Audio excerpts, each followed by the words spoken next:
You make my high come down. Ooh, you make my high come down. Always tripping when you come around. Never have to cut you out like right now. You see, I don't have to drive me. You can say that for your mama. Maybe you should smoke some. Me try the marijuana. I was never you good. The vibe was straight. Showed you a couple of things and they feelings changed. I treated you right. Everything was a gift from a time to your bag and the color on your lip. Welcome to the Seahawks Man to Man podcast, powered by Blue Wire. Shout out to the new company. My name is Michael-Shawn Dugar. You can follow me on whatever Elon Musk is calling that app these days. My at name has not changed. It is at Mike Dugar, MikeDugar. It's also the same on Blue Sky. I'm on there trying to figure that out. Also, follow us on TikTok and Instagram. Seahawks Man to Man is the name of the handle on both of those platforms. And also like and subscribe to the YouTube channel. Seahawks Man to Man is the name of the channel. On all of that, it is Seahawks Man, the number 2 man. Thank you in advance for the love and support. We appreciate it. Chris, go ahead and talk to him. What is going on, everybody? It's your boy, Christopher Kidd. You can follow me on Blue Sky and Twitter at CKIDD206, and that's CKID206. All right, Chris, once again, the streak is broken. We have one big thing that I am very sure will not be very positive. I am 100% certain yours is not for sure. I kind of teased mine in the small bit of pre-production we did that mine is very much not. I could have chose the defense because they were actually really good in the second half, but not. So where would you like to start with the negativity of today's show? So, as you guys know, Mike he attends every game. He is watching the game from a bird's eye view in the press box. I, on the other hand, I watch it at home. I get to hear the broadcast, Chris Collinsworth, you name it, whoever's doing the call for that Sunday's game. Sunday Night Football, Chris Collinsworth was on the call. And he mentioned something very cliche, something I'm sure Mike and I have discussed ad nauseum throughout the season. And that was that the Seahawks were putting themselves in situations where they're just behind the 8 ball. And what's crazy is when I heard the comment and watching it in real time, yeah, they were shooting themselves in the foot with certain plays on third down specifically. They were not converting on third downs. But watching it live, I was like, damn, it's very cliche what he's saying, but he's absolutely right. The Seahawks finished 4 of 13 on third down, as everyone knows, so not great. Sam Howell went 0 of 6. Doesn't really help either. And for this point of making, I'm just going to remove Sam Howell from the discussion because it didn't get better when he came in the game. They were asking him to throw passes all over the field, empty sets. He just wasn't comfortable. Hell, there might have been a couple times. I don't know if my man could see over the line. I don't know if you thought the same thing, Mike, when you went back and watched the film, but there were a couple times I was curious, man, can he even see anybody? Because he's maybe 5'11". I don't know if he's 6 feet. Mike, is he 6 feet for sure? Well, I'll look that up. I'm not sure. Is Sam your one big thing? What's your one big thing? My one big thing is Seahawks not finishing on third down. He's 6'1". He's listed 6'1" in the Seahawks roster. Okay. I'm not going to argue about how tall he is, but whatever. Go ahead, and I'll look up what he was at the combine. I'll look in the Beast and see what his official measurements were. Those are better than the roster. But go ahead. So the one big thing is, as Chris Collinsworth stated, the Seahawks start drives but cannot finish them. And Geno Smith at the quarterback position on third downs when he was in the game until he got hurt, they were 2 of 6 on third, which isn't the end of the world. They're damn near almost 50% if you get one. But let's go over a few. That head nod means Sam Howell is listed at what? So at the combine, he was 6'1.5". And at least if I'm reading these numbers right, I hate how he lists the heights in the Beast, but it says 6'005", which I'm reading as 6'1.5". And then pro day 6 foot 6004, what is that, 6 1/4? I don't know. Okay. I admittedly don't do well with reading heights that way, but I know that ain't 6'1". There you go. Anywho, I've had a feeling it was shorter. That's why I want to look at the Beast. Shout out to Dane Brugler. Go ahead. Anywho, out of those 2 third downs that they did miss with Geno, guess what, Mike? It was 3rd and 4 or less, meaning wow, the playbook is wide open. You have opportunities to run it if you really feel like your offensive line is getting that push. You can throw it because you have weapons such as JSN, DK, and don't sleep on Ty Lockett. The tight ends are solid at catching out of the backfield as well. The opportunity is there to get a lot done on third and manageable. And usually, Mike and I have talked about, oh, it's 3rd and 9. Teams know what you have to do here. It's a passing situation. But the Seahawks, before Geno got hurt, they were in a position where it's 3rd and short. And boy, did they struggle in those 3rd and short. The first one, their first drive, that looked as if, okay, there might be some rhythm here. It's 3rd and 4. The playbook is open, and Geno gets sacked. That's one where you're like, damn, if they move the sticks there, who knows how the drive ends up? The point is they don't. So they end up punting. Their second drive, you know what it was? It was 3rd and 2. So you're in a better scenario. You have the option, again, to run it or throw it. As I mentioned, some of the weapons the Seahawks have, the playbook is wide open. It's not 3rd and 9. It's not 3rd and 13. It's not 3rd and 7. It is 3rd and 2, and it ends in a sack.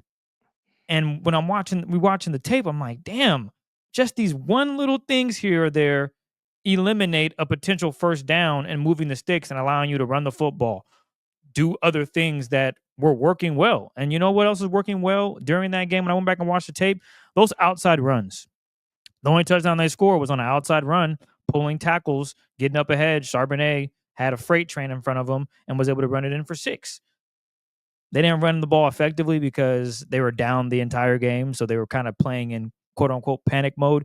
They weren't able to establish their identity losing 14-0 and saying, you know what, we're going to come out here and run the football. And that's where I think Pete Carroll, when he was coaching, they would come out and run the football. Down 14-0, down 17-3, they would come out and run it. The Seahawks didn't have that mindset to say, yeah, we are struggling on 3rd down. We're losing, but let's come out and try to run the football and run it effectively outside, not try to go in between the tackles and not try to get in between there. Bounce it outside where you had success. So my biggest thing is that when I went back and watched the film, it was just like, wow, they really missed out on a few 3rd downs that were critical. And as I mentioned, when Sam Howell got in the game, the game was pretty much over. I'm sure Mike thought it just because what we saw from Sam during training camp and just how challenging it is to run this type of offense with the struggling offensive line, with an inadequate run game. So one big thing is the Seahawks not being able to finish after having manageable 3rd downs in scenarios where, you know what? If it's 3rd and 2, I'm sure any Seahawks fan would take this Seahawks offense without the O-line. So maybe like a 7-on-7 league, 3rd and 4 and less, give me the Seahawks, DK, Geno, Ken Walker, JSN, Ty Lockett. Give me those guys on 3rd and 4. I think we can get it. And unfortunately, on Sunday, it just wasn't successful. And then that 3rd and 9, that was an interception, obviously. It wasn't a 3rd and short, but they were in position to put up points. And Geno made a tough decision, made a bad decision. Zach Charbonnet didn't get the best block on a blitzing linebacker, and Geno floats it into the end zone, and the cornerback is able to peel off Tyler Lockett and make a great play for an interception. So 3rd down, again, has become a bug for this team, but my goodness, when you have 3rd and manageable, you got to find a way to execute, because if you can execute on those, hell, you get a fresh set of downs and the playbook is wide open. The defense is basically trying to figure out how to stop you, as opposed to the defense knowing, oh yeah, we can get off the field here. They're going to throw the football. We're going to get a sack. We're going to get pressure. The Green Bay Packers didn't do anything crazy. They didn't send crazy blitzes and have Geno like, damn, I don't know what to do. It was just the small things, and the Seahawks did not convert on those small details when it mattered on 3rd and short. So that was my one big thing. To quantify that a little bit, Seahawks are 17th in 3rd down conversions this year. They're about 37.5%. Looks like the average is about 39.2, so they're just a little below average. The Chiefs are somehow converting 50%. That is nuts. That's pretty crazy. And then to the other point, on 3rd and medium, they are 6th in conversion rate, converting over 50% of the time, 51.2 to be specific. And then on 3rd and short, you want to take a guess where they are? Oh, they're probably really bad, Mike. Hell, they had one game 4th and inches, first and goal. That would be 4th down though. This is just 3rd down. You're conversions right. on 3rd. But just seeing how it's gone, I would bet they're probably 23rd. They are 10th, right behind the Chiefs and a smidge ahead of Wow. the Lions. So yeah, when they get into third and shorts and third and mediums, they are actually pretty good. You know, top 10 in both scenarios. They just don't face those very often, and they are 25th in third and long. No surprise there. I guess I should say what the parameters on those are. So any third and 3 or less is short. Third and 4 to 6 is medium, and then 7 or longer is long. That's how it's categorized for the numbers. I don't know if we've talked about that much on the show. But if you're wondering how they end up being so efficient on those short yardage situations, but still being not great on third down, it is because they have the longest average distance to travel on third down, 8.3. No one else is at 8. That is by far the last place in the league. So they have the furthest to go, which is why overall they aren't that good. Still some numbers in there to support what you were discussing. So my one big thing along similar lines, my one big thing this week is a good old Ryan Grubb. And I tried to work hard the last couple weeks to see the optimism there. I know you talked about, I think about 3-1 big things ago. You were like there was something there. There was something there with the run game, like there was signs. And then I even saw a little bit, and they had a little duo section of just runs in the Jets game, and I think I even talked about it. Standout plays last week. We talked about Grubb. More so how DK is being covered and how that opens stuff up for other people. He did a good job against the Cardinals. Did what he should have done in the first meeting against the Cardinals. But Chris, I'm losing the benefit of the doubt. I guess that is why I'm highlighting Grubb here. Because I see some of the same problems. You and me have been doing this. Grubb's our fourth coordinator we've covered on the show. We started with Bev, got a year of that, 3 years of Shoddy, how many years of Shane? 1, 2, 3. 2. So 3 years, 3 years of Shane. Okay, 3 years. 2021 with Russ, and then 2 years with Gino. So Shane had 3 years. So we got 3 years of Shoddy, 3 years of Shane, 1 of Bevel. Now we're in about 14 games in. 14 games in of Grubb. And I'm just seeing a lot of the same problems that got the other guys fired. And I think why I referenced the other guys too, maybe excluding Shoddy a little bit because he kind of halfway quit. Wasn't totally like, hey, you suck at your job, get out. It was more just like, I don't agree with the boss, so I'm out type of thing. But either way, he's not here no more. And I referenced the other guys because all of these guys had very similar, if not entirely comparable, offensive line situations. Like none of those guys I just named got great O-lines, so they're all working at a deficit in that regard. And this is almost worse than any of those.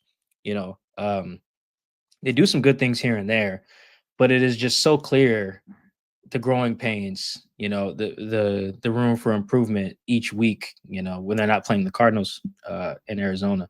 Like you just see, it is just flashes. That's the best way to say it. Like they're just flashes of good stuff, but not consistently good stuff. It's like a good play here, good play there, maybe a good game, maybe a good half, good quarter. Maybe this game there was a good design. You know what I mean? But overall, I'm just wholly underwhelmed through 14 games. Like it's not bad, but it is bad relative to, I feel like, the predecessors, which is important because it goes back to some of what we talked about with Mike McDonald. Like you fire Pete and his guys because you feel like you can get a better staff. So you're supposed to be better than the predecessors, and I'm just not seeing enough of it to really believe in year one, which is, you figure he'd be better in year 2 and 3 and all that, but they don't have that time. They're trying to win a division now. So I'm viewing it as like right now, what are we seeing? I'm kind of underwhelmed, and it was particularly like Matt LaFleur is a little arrogant son of a gun, ain't he though? Like, yo, he took I didn't know if they won the coin toss until Leo mentioned it after the game. He was like, yeah, there's a reason they took the coin toss. They knew exactly how they was going to get busy and then did it. Chris, did you peep that the first play that the Packers ran is the tunnel screen that the Seahawks usually run? Boy, that's a middle finger. That is a coordinator to coordinator middle finger. I'll take your best play and I'm going to run it on you. It didn't work super well because Josh Jacobs tripped, but just the fact that you take the ball in somebody else's stadium and go run, not their play because Grubb didn't make it up, but you guys get the point. That's his go-to. And then they ran it again in the second half. Again, Josh Jacobs tripped. No, Leonard Williams got him on that one. I'll give credit to Leonard. He runs into his own guy. Each way it only gained about like 3-4 yards each time. So it wasn't like they were hitting it big, but it was just the arrogance of it. And then when the Seahawks ran it, they ran it for 1 yard and then they ran it and got an ineligible downfield penalty because Geno had nowhere to throw because he blew it up. And it was just like, for me, that was just like a small, just look into like how other teams have sniffed out the Seahawks. Like, not only do we know when you're about to run your good play, we'll run it first. That's so bad. And there's some other schematic stuff, like even some of those third downs you mentioned, like Geno has nowhere to go. It's like one read, okay, and then that's it. Now, in theory, he should have more time. But I feel like this goes into the other critique, and it's the same one we had of Shane. I remember talking about this particularly last year. Shane was often coaching for the offensive line and the offense he wanted to have and not the one he does have. Like, there's a particular set of things that your whole offense does well, right? And it's just that does not seem to be maximized. Like, as good as it was, or it is sometimes, to use DK as the decoy guy, they're just seemingly too content with him being decoy guy. Like, it's like, okay, we're gonna only throw to DK if he's just right here on a curl route for 6 yards, or if he's one-on-one deep. It's like DK is more than that. He's proven to be more than that. Like, the decoy stuff is cool. Jackson's 25-yard catch in the first half, 3 dudes went to DK. Cool. That's great sometimes. Tyler Lockett's 22-yard over route. Boom. Two guys follow DK. He's wide open. I get that it works sometimes, but anytime DK only has 3 catches, the defense wins. I don't care what's going on.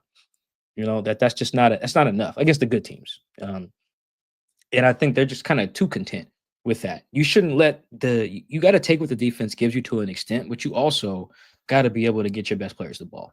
And you're just not seeing that schematically. I couldn't even tell how many plays were even for DK, in the game. Not to say every play has to be, but it's like, come on, man. This ain't the Jackson show. You got to get both of them involved away. And we're going to talk to Alec Lewis about this, who covers the Vikings. We're going to talk, like, there's ways to get both of your studs the ball. Minnesota does it every week.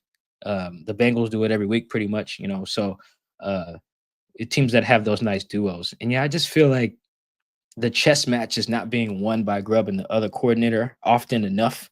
It's happening. We've talked about when it has happened. It's been there here and there. It particularly was there in the second Arizona game. I thought they moved the ball well against Detroit, even though that was a loss. They moved the ball well. Who else, Chris? They moved the ball well against the Falcons. Moved the ball well against the Falcons. But like, you look at the Cardinals, not a very good defense. Falcons, not a very good defense. The Falcons coordinator is also a new buck. It's Jimmy Lake, UW on UW crime there. So it's like, I'm not seeing it consistently enough to really have a lot of faith or benefit of the doubt. Like, there's so much that it feels like is meat being left on the bone. It ain't just that the O-line isn't good. Again, going back to the predecessors, they didn't have good O-lines either, but all of them had better offenses currently than what the Seahawks are currently producing. Shoddy had 3 top 10 offenses. Like, he was great. Like I said, that wasn't a super big issue. Bevel, by the end, they just had no run game. You can understand why that was, that happened. Shane's offenses, they weren't great, but they were like statistically and schematically better than what we are currently seeing from Seattle's offense. And that's concerning for me. It just doesn't feel like all these things I'm mentioning, not good route combos. We talked about the interception route combo on Geno's interception, not Sam's, on our last show. Stuff, the other route combos weren't great today, particularly in third and short. They're like last in play action usage, I think only ahead of the Falcons, and it's just like, there needs to be more things done to help the offensive line. Chris, I don't have a movie reference today, but my analogy I was thinking about this morning, I was like everyone blames the O-line, which is fine. They're not that great. But what Grubb seems to be doing to be the equivalent of, someone's not a good driver, and then you put them in a car where they got to drive stick. It's like, well, yeah, I'm already not great, but that, and you putting me in a car where I got to manually shift. Like, give me the easy car to drive. At least make it a little easier on me, knowing that I can't drive that well. Why are you putting me in a Honda Accord? I don't know how to drive stick. I'm gonna mess up the clutch. Yes, and then you get mad at me when I crash the car. Well, I mean, you didn't do your part to help me out. And there's things you can schematically do with an O-line, and you're seeing it with some other teams. The Packers do a really good job of it. I don't think their O-line is a bunch of world beaters, for instance, like Detroit's is. Green Bay's O-line is fine. They have some continuity. They've used the same 5 quite a bit, but you can just see, like, they use their horizontal game really well, know when to get vertical, like have really good ways to get on the perimeter like you mentioned, the Seahawks kind of have that just like one run they can get on the outside with. That's just not enough. They need more easy buttons in the offense. Word to Nate Tice, stole that from him. Just easy. They don't have like easy buttons. When they get in trouble and they need something, tunnel screen. Well, it's week 15. They know that now. They're on it. They're on your tunnel screen. So much so that they're running it on you. And at that was really, I'm harping on that particular sequence, but that really felt like the straw on the camelback or whatever idiom it is. I just was like, dog.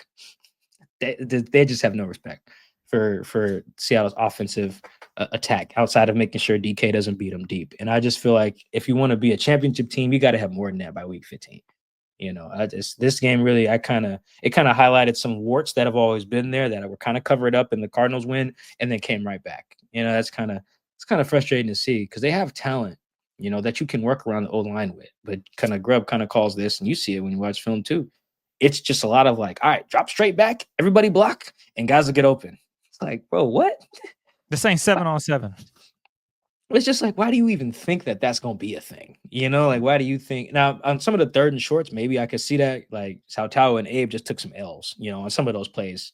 I wouldn't have expected that from Abe in particular, give up 2 sacks in the game. But like in general, like the opening script difference was really, you could see the difference between like an experienced OC and not. Like they were able to Flores like screen pass here, slant here.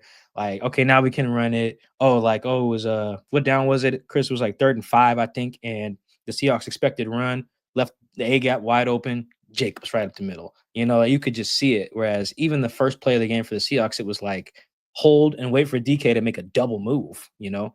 It worked, but like listen to the degree of difficulty there. Jordan Love getting it out quick. Grubb asking Gino to sit back there and hold the rock. Like that's the Seahawks in a nutshell. I thought this game really highlighted the difference between an offense that helps the QB and the one that doesn't. And I knew that post game, but then watching it, I was like, dog. As soon as I saw them run the Grubb's tunnel screen on them, I was like, yeah, this is a problem, So Grubb's on one big thing. It's not to say all of this is broken, but we're going into week 16. How much is going to change, because it needs to quick.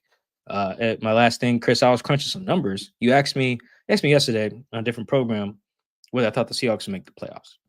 And I was crunching some numbers. Basically, the Seahawks need to go. Let's assume the Rams don't lose the next 2 games. They play the Jets and Cardinals. The Seahawks, if they go even just 1-1, the one that they win has to be this week. It has to be this week. If they go 1-1 and finish 2 and both the Rams and Seahawks finish 10-7, and the Seahawks 1 win is over the Bears, the Rams have the tiebreaker. Even if they beat the Rams, the Rams still have the tiebreaker. And so this is it. This is to stay in the driver's seat. So there's really not a lot of time, this being the Vikings game. And the other reason why I wanted to make Grubb my one big thing, and we'll talk about this with Alec Lewis next on our next segment. Chris, they might be going up against like the best defensive coordinator in the league right now. This dude, Brian Flores, you don't have time to figure it out.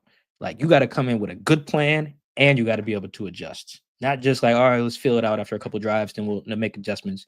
No. You need to come in. Your first 15 needs to be nails, and then your next 45 need to be nails too. If not, you get blown out by these guys. These guys are very good. So I've been underwhelmed by Grubb. He's done some good, done some bad, but it's mostly just flashes. And I think with this talent that they have, even with the O-line deficiencies, that's not good enough. And if it's not good enough on Sunday, Chris, we're going to go back-to-back weeks with very negative one big thing. Nah, I hear you on that. But positive note, maybe we can hear some bad things about the Vikings. I don't know. What do they suck at? What are their weaknesses? So coming up next, we will chat. Mike and I will chat with Alec Lewis. He, again, covers the Minnesota Vikings via The Athletic. So enjoy. We'll have a lot to ask him, but here it is. All right. It is that time of the show when we bring in a special guest to preview the Seahawks' upcoming opponent, to discuss Seahawks Vikings with us. It is the homie Alec Lewis, covers the Vikings for The Athletic, does a great job. Welcome, sir, to the Seahawks Man to Man podcast. How are you? Thank you guys for having me. I'm exhausted. We are talking, I don't know how many hours I slept, to be honest. I got back, those late games, at least for me, like I can't come down from the adrenaline of those games and the writing. And then I get back and I want to watch certain film, TV broadcast aspects of it, and I'm like, I need to just go to sleep. So, yeah, running on very little, but excited to be here. I've never been to Seattle. I'm fascinated by that staff, so I can't wait for this one, to be honest.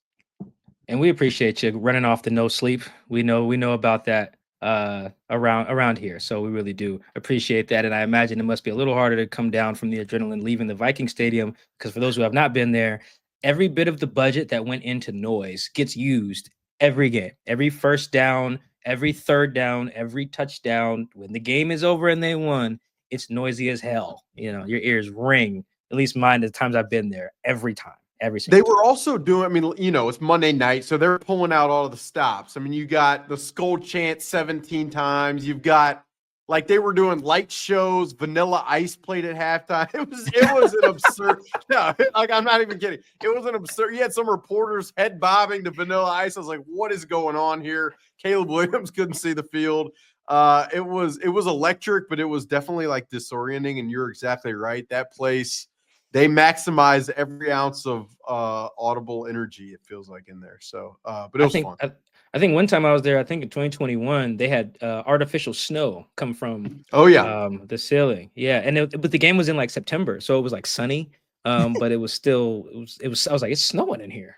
First game I ever covered when I got the job in 2022, I got in there and I was sitting like in my seat in the press box, and I'm like looking down the field, taking it all in, and I see it was the snow, but I was like, is there like a thing of gnats in here? Like, what is like spouting? And I was like, talk about disoriented. I was like, this can't be good. Anyway, yeah, the snow in September doesn't make much sense, but it does get cold here if you guys haven't heard. So, no, sure. The vibe is there is great. When people ask me some of my favorite stadiums, Minnesota's up there, Dallas, Detroit, you can tell I like to not feel the elements. There's a theme there with the stadiums I'm naming, but in terms of noise and stuff, like the skull chant, I mean, it's good vibes in there. But this game is here, of course. I hope you enjoy your time in Seattle.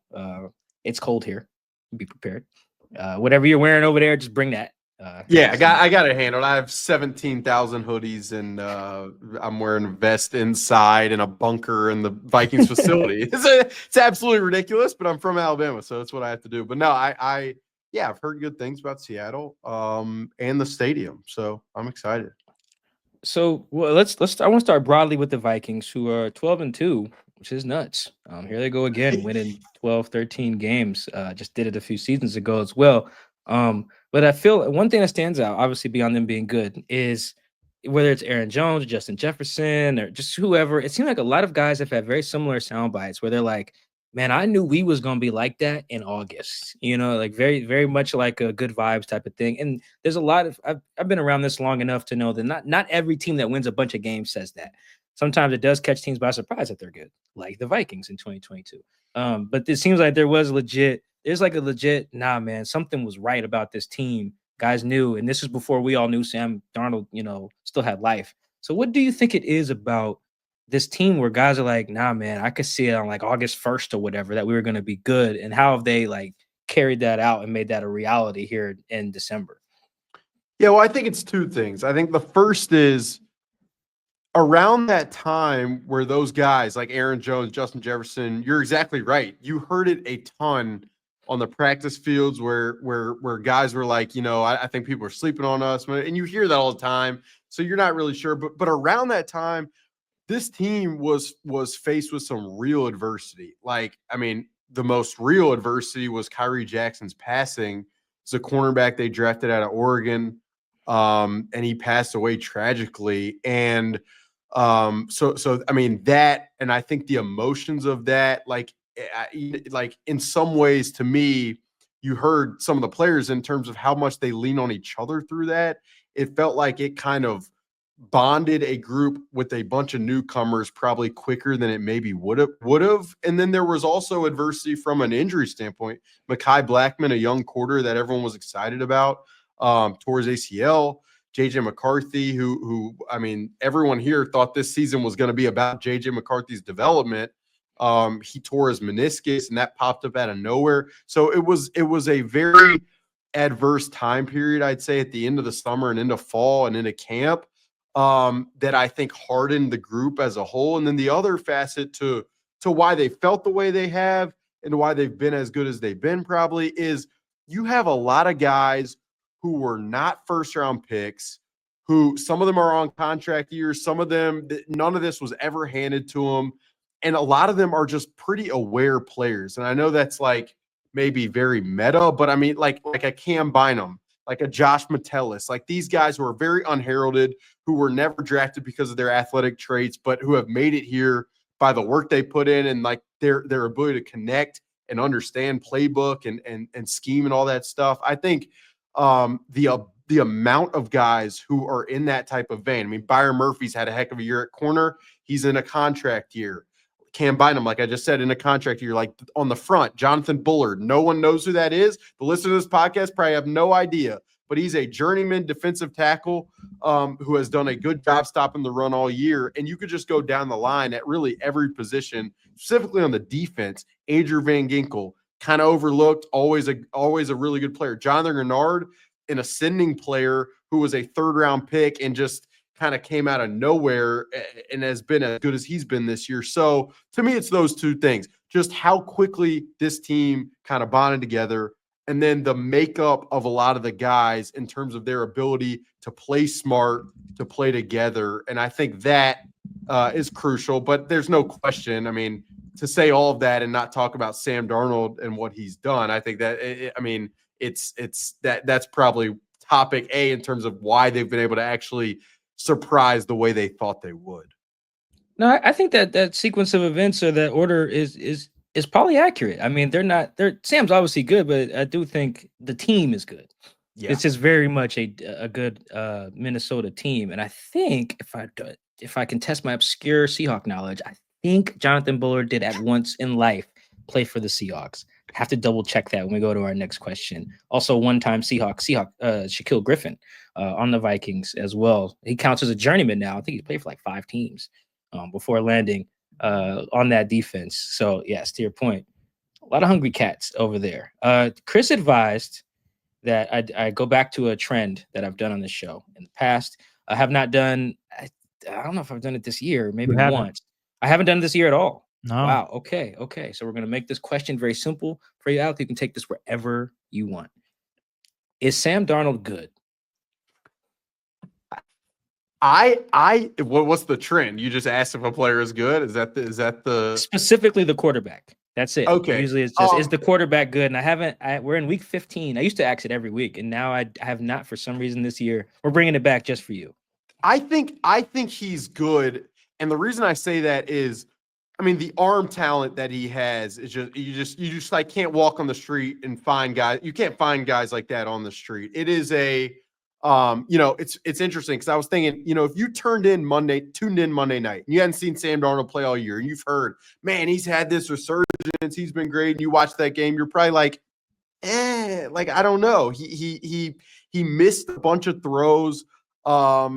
But I think if you really look at it and you really look at what he's done all year, it has been specifically of late in the last month and a half, a tour de force of just like crazy arm talent, feathering it into corner routes with a flat defender, like clamping, just stuff that anticipation over the middle of the field that just does not make any sense. What he's done, I think, in that regard is just that level of arm talent. Like I said, it's just so hard to find. So that's why I say he's good. Now he is a very much risk reward guy. Like, with Sam, you're going to get that arm talent, but you're also going to get it. I mean, he's going to attempt to make throws that only he could probably attempt. He and few others, Josh Allen, certain guys within the league would attempt, but he places the ball in harm's way at times. So that's where I weighed more into the part of the answer to your question. I did a story before the season, and this was at a time where, like, even you don't know Sam Darnold, you got no idea. But I talked to a ton of coaches who have been around him with the Jets and the Panthers, and consistently those guys who worked with him were like, I promise you, if he gets in the right situation, and they believed it was going to be this situation, just let him like showcase his arm talent. And that's really what he's done. So I mean, he deserves a ton of credit. The staff obviously deserve credit. And then when you're throwing Justin Jefferson, Jordan Addison, TJ Hawkinson, like I don't really need to tell you guys what it means to have those guys, but I think he's a good quarterback, and I think that's why you're going to see I mean, we'll see what happens this offseason, but with the draftees that are available and with the lack of free agent options, I think he's going to be a coveted guy for a lot of these teams that need quarterbacks. It's funny. There are some similarities between Geno Smith and Sam Darnold. Obviously, we know Sam was a first round, third overall, if I'm not mistaken. Yeah. Geno was second round, but they are revitalizing their career with their respective teams. And you mentioned the arm talent. So it would be very hilarious I know there's not a primetime game, but let's say the Vikings win in some crazy fashion. Sam Darnold lights it up. It'd be hilarious if Sam was like, you know what? They wrote me off, but I ain't right back though. It would be hilarious if Sam did that. It'd be hilarious because he in press conferences, if you watch this week, Mike, you'll be like, man, oh man, there is not much for Alec to use from that because he is not the most electric of talkers.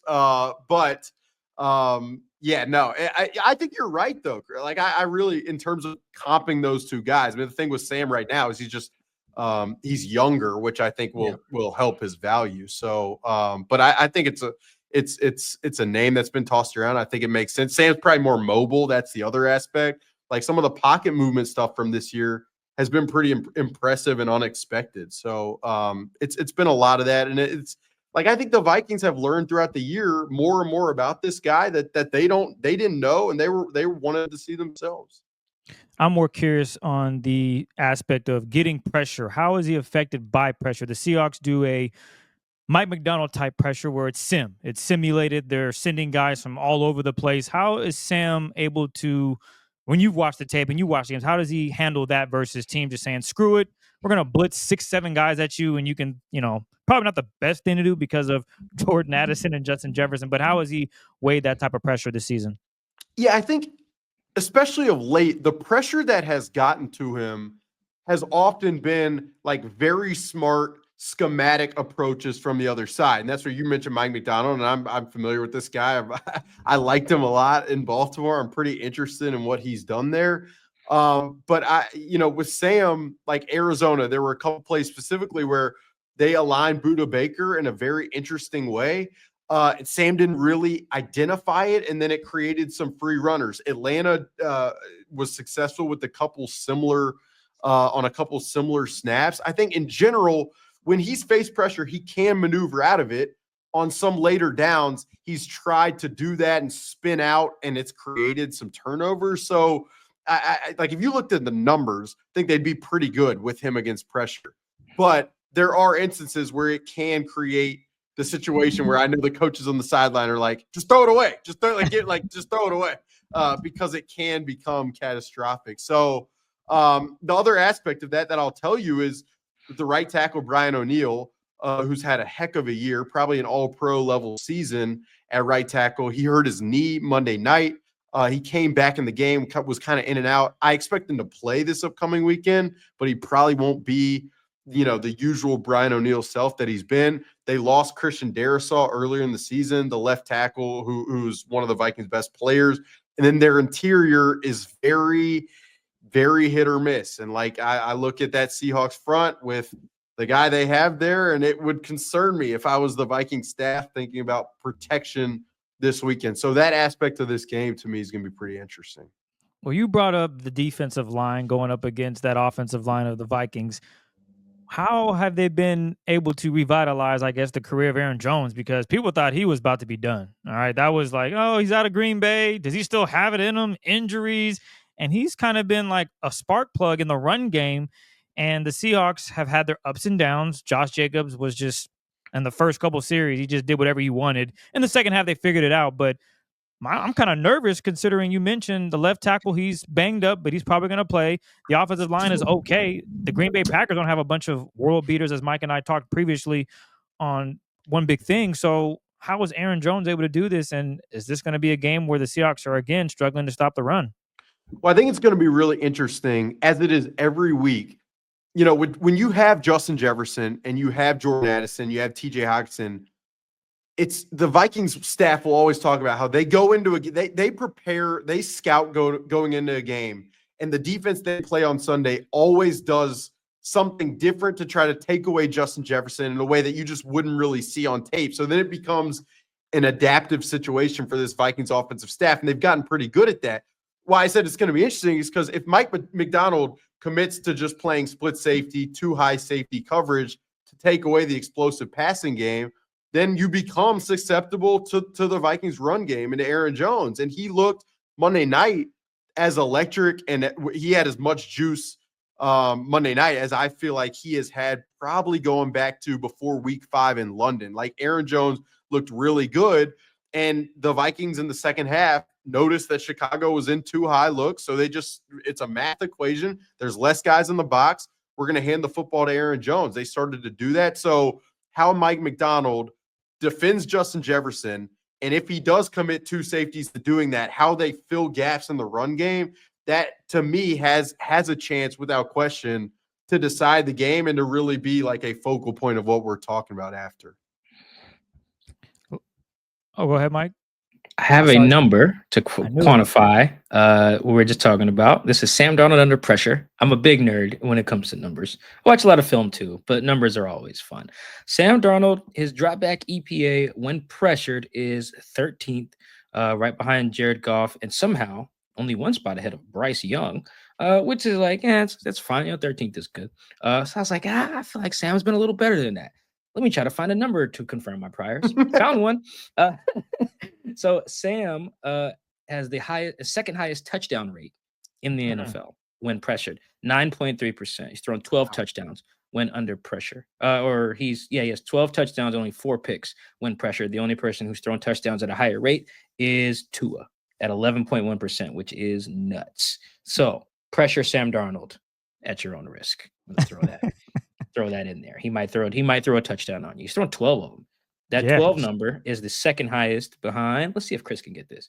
Who leads the NFL in touchdowns under pressure? You want to get one guess? Jared Goff's offensive line is too good, so he ain't getting pressured. He's just throwing touchdown. He's just playing catch with these guys. Oh, routes on air. You know what? I'm going to say Joe Burrow.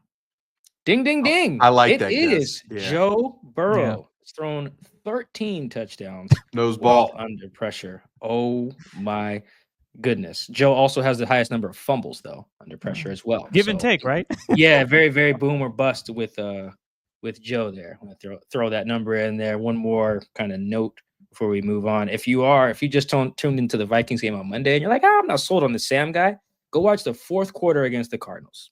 That'll have you give that man $50 million. Not kidding.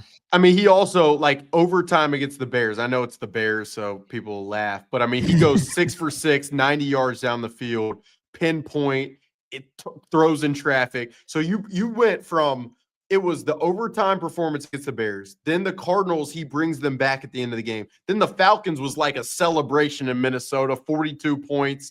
Like against Kirk, it was it was embarrassing for the Falcons. They just throw it on their head. I think Addison had 3 touchdowns, Jefferson had 2. So you had that stretch of games to where, I mean, to your point about the money moving forward, like that's where you started to wonder, like, whoa, what is this going to look like? One more thing for me on the offense, I have to get to it. It's Jordan Addison and Justin Jefferson. Jordan came on the scene last year, and I found out because fantasy-wise, he was whooping my ass every week. I was like, what the hell? Justin Jefferson goes out with a hamstring. Some dude named Jordan Addison. I mean, I was familiar with this game at USC. He over here dropping 30 points. I'm like, what is happening? What is going on? And this season, he's just taking it to another level. I feel like the Seahawks are going to be in for a world of challenges just with trying to slow down those 2 guys. But I do like the Seahawks secondary if they're locked in. Reek especially, he's had his ups and downs. What kind of nightmare can these 2 present? Not to mention TJ Hawkinson as well. Like, he's not to be forgotten, but I know those 2 specifically, you have to know where they are on the field, correct? Yeah, you asked what kind of nightmare. I mean, it's the ultimate nightmare, to be honest. Just ask the Falcons. Like, the Falcons played single high coverage, and it was a disaster for them. You just can't really do that if you want to eliminate the explosiveness of these guys. So, like, I imagine Mike McDonald and that entire staff is sitting in their bunker in the Seahawks facility. And it begins and ends with, if we don't stop these guys, specifically 18, then we've got no chance. But Jordan Addison, to your point, like I looked at this last week. I was on Next Gen Stats, and I looked. He I believe averaged the highest mile per hour while running routes in the NFL over like the last month, and it was like a higher than Tyreek Hill, higher than Jamison Williams, higher than Amon-Ra. Like he is a Jordan Addison. He's tiny. Like I walk by him in the locker room, like this guy can't seriously, but he plays so much bigger than he actually is listed at. He makes contested catches. His route running is really superb. He's an interesting guy, doesn't talk very much, very quiet, just an eccentric guy kind of, but paired with Justin Jefferson, it becomes really, really hard for defenses. And I think that's where it goes back to, like, if the Vikings can protect Sam Darnold, and he has the amount of time to find these guys running vertical routes down the field and route concepts that Kevin O'Connell always schemes very effectively, then it can become a serious problem. But your point about the Seahawks secondary to me is valuable because those two guys, Jefferson and Addison, when they've struggled this year, some of that has come from cornerbacks getting pretty physical with them at the line of scrimmage. So I'm interested again. Like, really, when I say I'm fascinated, I really am, because I just want to see what it looks like against some of these guys for those two specifically. I'll tell you this. Oh, go ahead, Mike. I see. I wanted to look up again something else there. I was like, is Addison tiny? Because he don't look tiny. I've never seen him. Man, he's listed 5'11", 173. Tiny. Oh, my God. Oh, Tiny. wow. He don't look 173. I thought he was at least 185. Well, I mean, the thing about him, too, this guy won the Blitnikoff at Pittsburgh.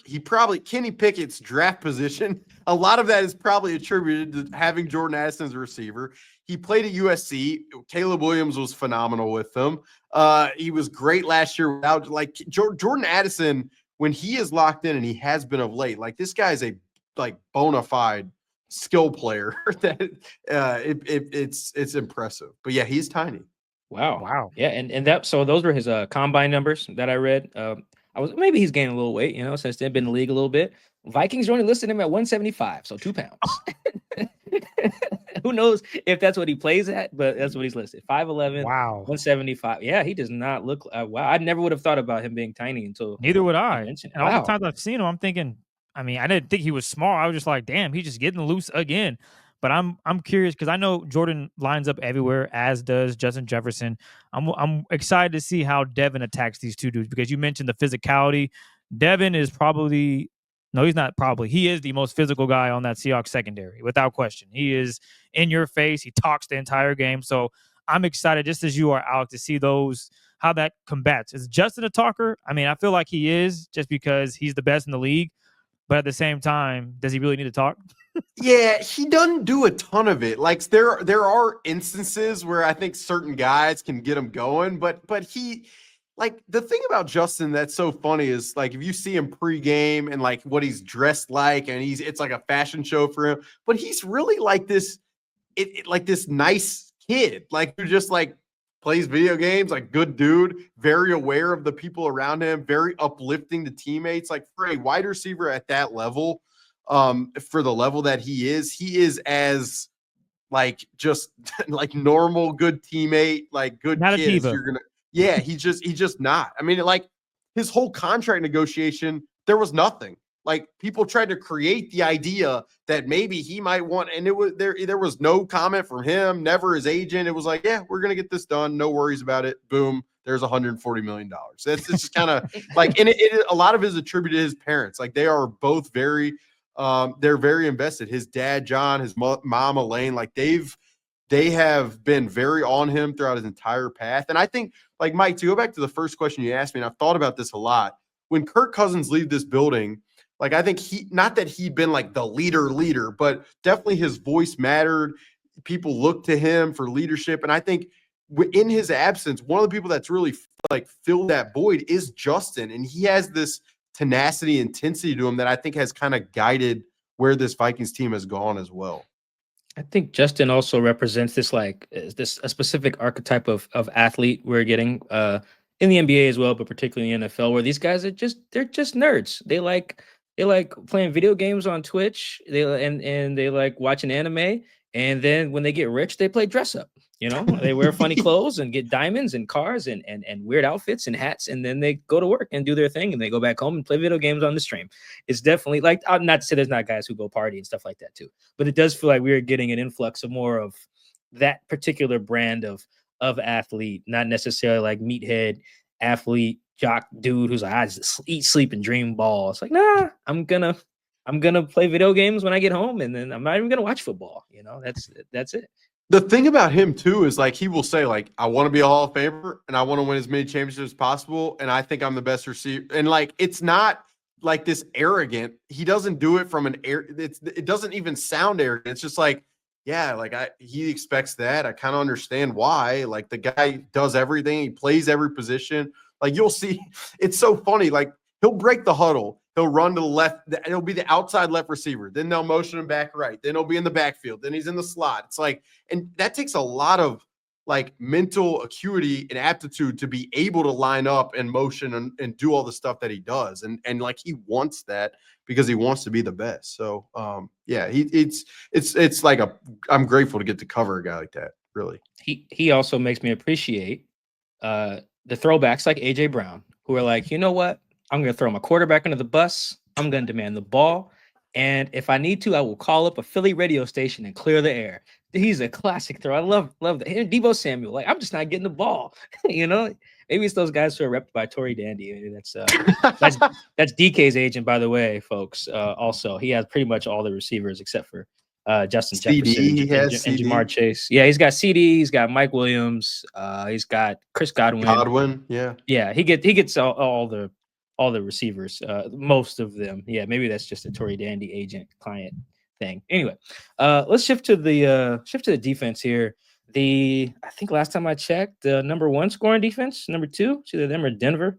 I want to say, like, pretty much was one of the best defenses in the league. With the Vikings, man, like we're talking about being a team, they probably have the best offensive coordinator in the league right now, depending on how you feel about Andy Reid and Ben Johnson, and the best defensive coordinator in Brian Flores. What kind of psycho is Brian Flores as a defensive coordinator? And I mean that in an endearing way because of how he just makes quarterbacks look like they don't know how to play football anymore.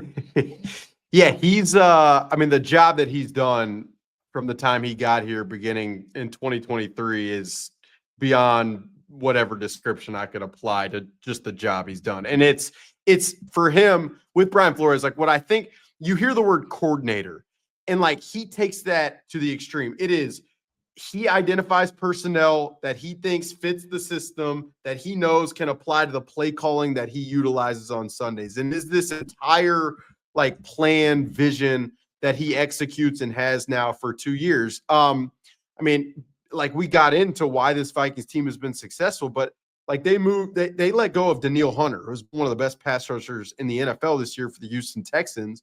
And they allocated that money that they did not spend on him for Jonathan Grenard, Andrew Van Ginkel, Blake Cashman, Shaq Griffin, Jihad Ward, Jerry Tillery, all these guys who have like Stephon Gilmore, Fabian Moreau, all of these guys who have played very meaningful roles for this defense, and they've all hit. Like they've all exceeded the value that the Vikings are paying them.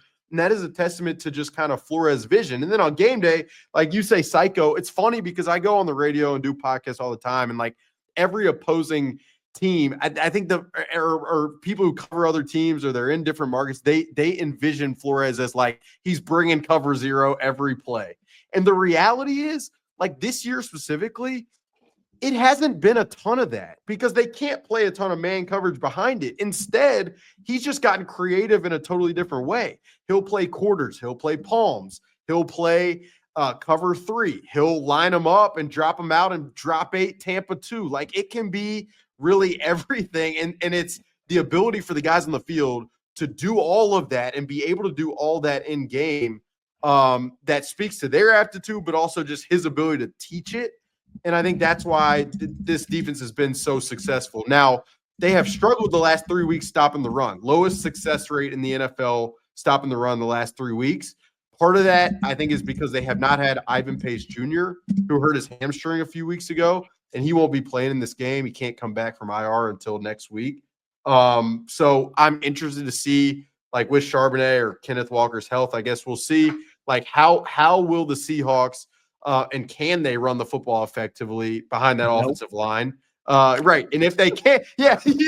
And if they can't, and if Geno or Sam Howell or whomever is in long down and distances, it is going to be a hard time for them against this defense and the amount of coverage they play. That was funny though, Chris. No, I'm sorry. Chris has no faith. Mike and I have been watching this film, watching this team. I watch these games 2 times, 3 times a week. The running game has been bad, and it just doesn't get it. They have one way to run it. That's getting outside. If the Vikings suck at running side to side and their linebackers can't move, the Seahawks will have success. Running up the gut is just not going to work. Their only ability to run the football is getting outside. If they can't do that, it might be a long day for the Seahawks. Sorry, 12s. I got to tell you, if that's the case and they can't run, and Sam Howell is the quarterback, which I hope it's Geno. But if that's the case, boy, oh boy, I feel for folks listening. Oh man, more numbers from Mike. Maybe that should be another segment we do, Chris. More numbers. Minnesota is second in opponent points per drive, behind Denver. Minnesota is also second in EPA per play. So yeah, basically one of the best, if not the best, depending on how you feel about Denver. Defenses in the league, and to Alex's point about the fact that they're not just bringing the house, engage in 8 every time because Flores isn't a dummy. Minnesota is actually third in zone coverage rate, according to True Media, behind the Colts and Chargers. So yeah, not just a bunch of, man, it's a bunch of you figure it out at the snap defense. Well, I mean, that's it. It's like you can get, and it's funny, early in the year, like I'm watching the film and I'm like, did they just play Tampa? Is the deep safety a corner? Is it a linebacker? Like and the thing is, Josh Metellus, okay? So like Josh Metellus, I don't know how many people listening to this know who that is, but he's listed as a safety. He's played like 30% of his snaps at linebacker, 20% of his snaps as slot defender, 15% of his snaps at corner. He'll line up in the A gap. So identifying these guys are impossible. Andrew Van Ginkel is an edge rusher. He has like 8 or 9 sacks, but he also drops into coverage more and more effectively than any other edge rusher in the NFL. So they have this like versatile guys to do the different things that Brian Flores wants to do. And it really can become a challenge. Now, I will also say, paired with that is, because they play so much zone coverage that Mike just mentioned, if the offensive line can protect it, there are voids and vacancies in coverage. And like there have been quarterbacks, specifically Jared Goff and Matthew Stafford, who found those holes. And so like it's not as if it's this Rubik's Cube that cannot be figured out. It definitely can. But the 2 teams that did it best, Detroit, Los Angeles and the Rams, and the Atlanta Falcons, they ran the ball really well. So that it starts there. And then they had quarterbacks who are good finding voids and vacancies. And we could talk about Kirk Cousins all day long, but the guy can find voids in coverage if he has time to do it. If you're very curious, if you want to know, like, oh, and watch the game, who's this Metellus guy's mentioning? He's number 44, has dreads. Think of Spoon with dreads, pretty much. Spoon, Brian Branch, Buda Baker, guys who are just kind of everywhere. Because I was wondering when you mentioned Ivan Pace, who I actually really like, good player. It's like, oh, they're fine. They got that dude with dreads. He's their other backer, right? And then you mentioned he's a safety. I was like, oh, yep, I'm confused. But and you're confused. Think if you're the quarterback, you're like, okay, so how many guys are in the box? Wait, but like 7, but like one's actually a safety. So is he actually in the box? It is a challenge. It really is. And like Harrison Smith, who's been here forever. Like we joke, he's 47. He's been playing forever. Maybe all, but he runs the show, and you'll see him on the edge, and then he runs the deep half, and you're like, what is going on? But it works. Oh man, the Vikings defense is fun to watch if you're not playing the Vikings. But I do feel like they benefit perhaps maybe more than any other team in this number change era, where all the players with the different numbers, because you're like, all right, 44 not coming. He's an inside backer. Now they're all the different numbers, and now you're screwed. Number 7's a pass rusher, number 47's a safety, and then it's just it's chaos. It's good chaos. Spagnuolo benefits from that too in Kansas City. Just psychos in a good way. Unless you're the Seahawks this week. There's Then no it's doubt. psycho in a bad way. What I will say, and you started to ask about the defense, you're talking about Flores and Kevin O'Connell as the coordinators. And I do think and this, like, I don't know how well Mike McDonald and Ryan Grubb have done this throughout the year, but like the more I've watched these two guys operate, the more I think what separates them beyond just their like disposition, the way they handle stuff and the culture they've created, these guys make adjustments in game very, very well. They are very good at seeing what the opposing defense is doing or offense, and then being able to make quick adjustments on the fly. And that to me is just like scripting the game is. I think it's such a misnomer. Some guys I think do it, but Kevin O'Connell will say often that like if I just scripted the game and then we didn't get what we thought we were going to get, we're going to be screwed. So like I can't do that. We have to adapt on the fly. And the players have to be smart enough to be able to do that, and the teaching has to be good enough for them to do it. And that's where these two guys have a really big edge, I think. All right, Chris, is it prediction time? You know what, Mike? Let's do it. Let's get a prediction in here. So right now it's 6-6 because, as you know, last week the homie ended up going with the Seahawks to win, and that didn't work out. The Seahawks did not win that game against the Packers, so it's now 6-6. 6-6 on the spread and 6-6 and over under. So it was just a bad week. But you know what? Alec has a chance to turn it all around. All right, who's going to win? What's the spread? What's the spread this Right week? now, the Vikings are favored by 3 points. Wow, the disrespect to the 12s. Oh man. All right, Alec, what you got? Score. Who's going to win? I mean, I think this is going to be a really tough game for the Vikings because I don't know. On the road in Seattle, to me, it's just going to be tough. Short week is another factor, having played Monday night. And they've won the Vikings at 7 or 8 in a row. So it's been a grind of good success. I think it's going to be very close. I'll take the Vikings maybe to win, like, I don't know, 27-23. Like if Geno's playing, I think maybe they win by 4, and that's where I'll go. But I think it's gonna be a very tough game, very close game. Should be a good game. That's what I've got. 27-23. I don't know what the over under is, so that may be like way over, but that's what I've got. That's probably over. We'll double check that. But make sure you, Chris, you write that down. Oh, yep, Chris is writing it down on Google Doc. Make sure that way, if it goes that way, Alec looks like a genius. If not, fans can yell directly at him and leave us out of it. Because that's how we do it. 42 and a half. So I'm going way over there, but yeah, that's the over. All right, gamblers, make some money and send some to Alec for the holidays. Get him another winter jacket over there. All right, last thing. We usually do an over-under that has to do with players, and we're going to do a different spin on it this week because I love the receiver matchup we're getting here with DK and JSN and Jordan Addison and Justin Jefferson in this. So pick which duo will have more yards from scrimmage, and I'm specifically saying from scrimmage in the event that anyone gets a fly sweep or any of that stuff to juke the numbers. Who has the better game from scrimmage, Jordan Addison and Justin Jefferson, or DK and JSN? Man, I'm gonna take DK and JSN. Contingent on Geno playing first. Let's assume for the sake of your prediction that Geno plays. Yes, that's where I'll go. I just think Mike McDonald's going to be smart enough not to let those two guys just run roughshod on his defense.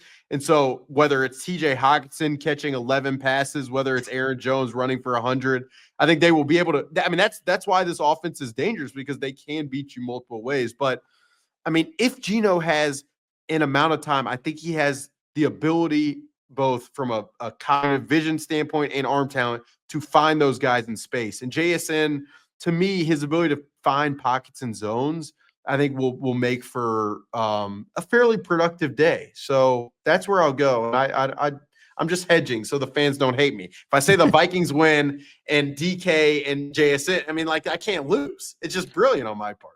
Well, now you will see. That's one way to look at it for sure. But now you have a chance for both fan bases to dislike you after this here. So the Vikings fans are so happy. They came into the season with 6.5 wins. The fact that they're here, I mean, it's like we're just happy to be here. Not really. These guys, they've never won a Super Bowl, and they're freaking out that this could be possible. So No, I was just thinking that this last night when I was tweeting a screenshot at the end of the standings in the NFC. I was like, wait, the Vikings have 12 wins? Hey, yo, wait, they could get the 1 seed. Wow. Like that's nuts. It's crazy. And the only 2 games they lost were back-to-back games, 2 games in 5 days against the Lions, which had a lot of their defensive guys healthy at that point, and then the Rams on the road in LA on Thursday night. And they didn't have Blake Cashman, their middle linebacker, in either of those games. They're undefeated when he plays. So yeah, it's 12-2. It's absurd. I mean, really, like I kind of entered this year, especially after JJ got hurt, where I'm like, man, I don't know. By November, I'm gonna be doing mock drafts. But no, we are working on serious feature stories at the moment, which is fun.